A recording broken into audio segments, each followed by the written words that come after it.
શ્રીરામ સેવા ટ્રસ્ટ વાડી વિસ્તાર રંગમહાલ ચબુતરા પાસે ભંડારાનું આયોજન કરવામાં આવ્યું છે।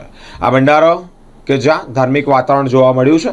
3000 થી 4000 જેટલા ભક્તો ઉમટ્યા છે અને મહાપ્રસાદીનો લાભ લીધો છે।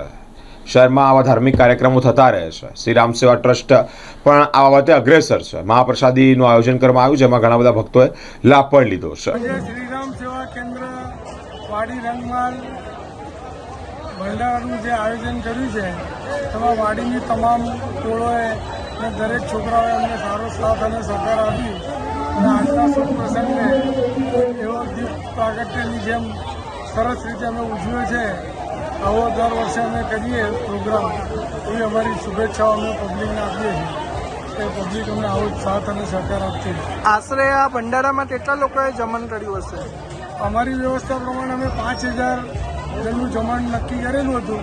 અત્યાર સુધી 2 કલાકમાં 3500 જેટલા લોકો જમી ચૂક્યા છે અને અત્યારે સરસ રીતે આગળ વ્યવસ્થામાં જમણ ચાલી રહ્યું છે। વર્ષના પ્રોગ્રામમાં વાડી વિસ્તારમાંથી 500 લોકોને અમે સારંગપુર હનુમાન 10 લક્ઝરી લઈને પ્રવાસ કરવા જઈ રહ્યા છે। એવું અત્યારથી અમે નક્કી કરેલ છે કે આવતા વર્ષે શ્રીરામનું આયોજન કરીશું।